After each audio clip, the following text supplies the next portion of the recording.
What's up, guys? Peter from Panda here. Hey, I ordered myself this Stanley recycled, cleanable, leak-proof flask, and I think they call it like the Discovery Explorer or something. The Adventure eCycle flask. There it is. And as you can see by the diagram there, it's different than other flasks because the whole top hinges up. And so let's see if we can get this sucker out of here. As you know, or as I've maybe mentioned, that I've been trying to find something to work like a little canteen for my little excursions, skiing, things like that. Something I keep in my pocket. I'm not really looking to carry booze with me, but just something to hydrate, water, Gatorade, something like that. But here you have this flask. It is BPA-free plastic. It's 7 ounces, 210 milliliters. It's not super big, right? And that's the thing I like about it. But one of the things I can tell you is it's fairly heavy. I mean, it's not heavy in the fact that we're like, oh, it's heavy. But it feels more substantial than those other plastic canteen-like flasks. This feels more like thermos-like with this thicker plastic here. And the top unscrews.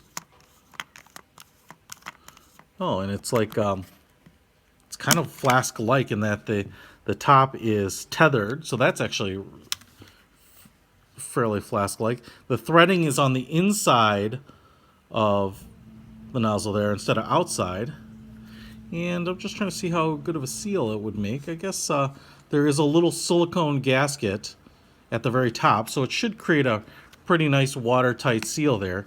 So that's kind of cool. You can't lose the top.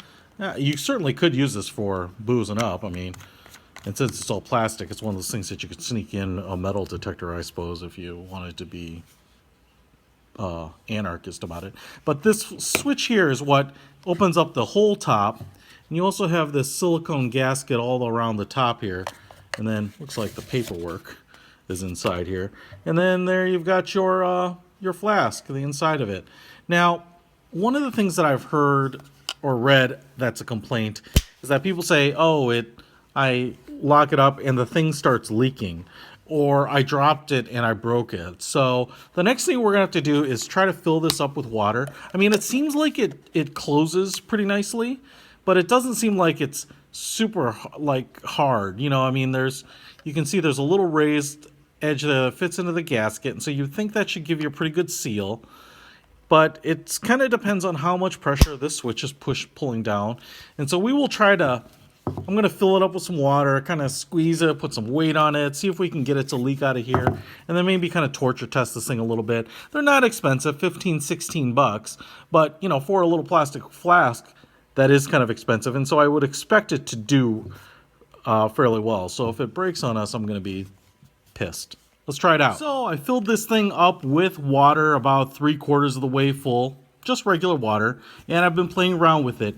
And one of the great things about spending my own money, spending Panda dollars on these types of things, is I get to tell you when things kind of suck.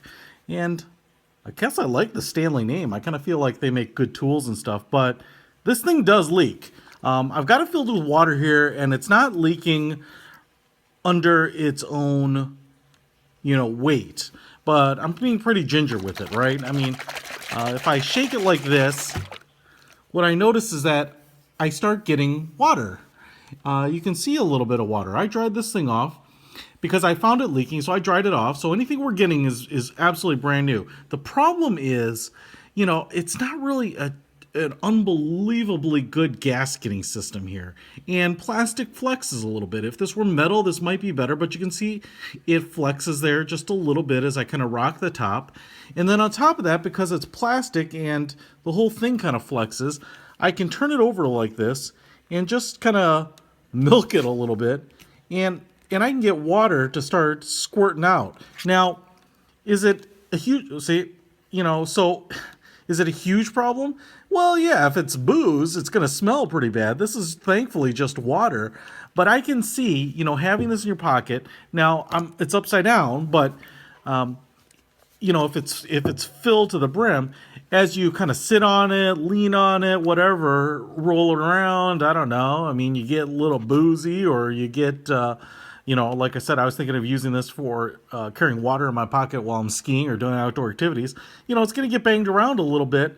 And, you know, I don't think this is being overly abusive. I'm just kind of, you know, massaging it with my hand for the most part. And this thing is just leaking water all over the place. So, see? It's water. So, this thing sucks. 15 bucks for this pocket flask. I guess you could use it. I might use it for something thick that won't ooze easily, like yogurt.